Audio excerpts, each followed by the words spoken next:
Pour atteindre l'objectif d'une transition écologique juste,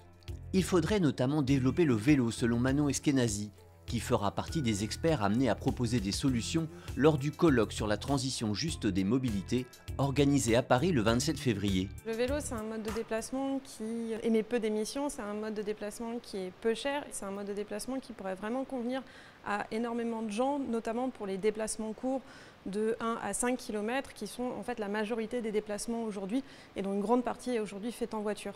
Il faudrait donc réussir à amplifier la pratique du vélo. C'est une pratique qui n'est pas encore normalisée, c'est-à-dire qu'elle est encore vue dans un certain nombre de cas comme exceptionnelle et donc un certain nombre de personnes se disent qu'elles ne peuvent pas faire de vélo parce que ça ne se rentre pas dans leur pratique, dans leur routine. Aujourd'hui, la pratique elle est majoritairement faite par des hommes actifs, des hommes en milieu urbain. Il faut pouvoir montrer que tout le monde puisse s'y mettre et il faut aussi faire en sorte qu'elle soit normalisée en fait dès l'enfance, puisque les enfants d'aujourd'hui qui se mettent à faire du vélo, non pas que pour le loisir, mais aussi pour se rendre à l'école, pour accompagner leurs parents, pour aller faire des courses, pour aller voir des amis, ce sont les adultes de demain qui vont se dire que le vélo c'est une pratique qui est possible puisqu'ils en ont toujours fait. L'un des axes d'amélioration, c'est aussi de sécuriser la pratique du vélo. C'est pas l'infrastructure qui fait qu'on va se mettre à faire du vélo. Par contre, le fait d'avoir une infrastructure sécurisée, ça fait lever des freins quant à la peur de l'accident, quant à la peur de l'insécurité finalement à vélo. Ces politiques d'infrastructure, elles ont vraiment un rôle très important dans le fait de mettre en place une transition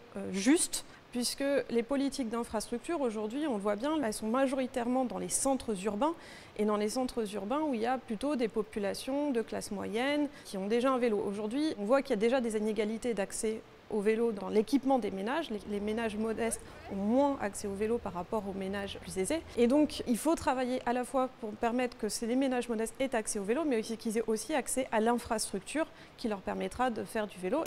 Autre solution pour augmenter l'offre de transport décarboné, le véhicule autonome. Mais selon la chercheuse, en faire un outil pour une transition écologique juste, cela ne va pas de soi.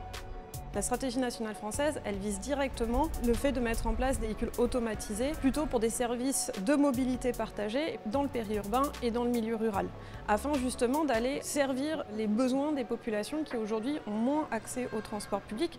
en offrant des services de transport qui sont censés coûter moins cher que des services de transport qu'on a actuellement, comme la ligne régulière ou les transports à la demande. Il faut que dès aujourd'hui, on commence à réfléchir ensemble avec les industriels, les expérimentateurs, les opérateurs de transport public et les collectivités locales, notamment dans le périurbain et dans le milieu rural, pour concevoir conjointement ces services de mobilité et commencer à réfléchir dès maintenant à ce à quoi pourrait ressembler une mobilité automatisée juste.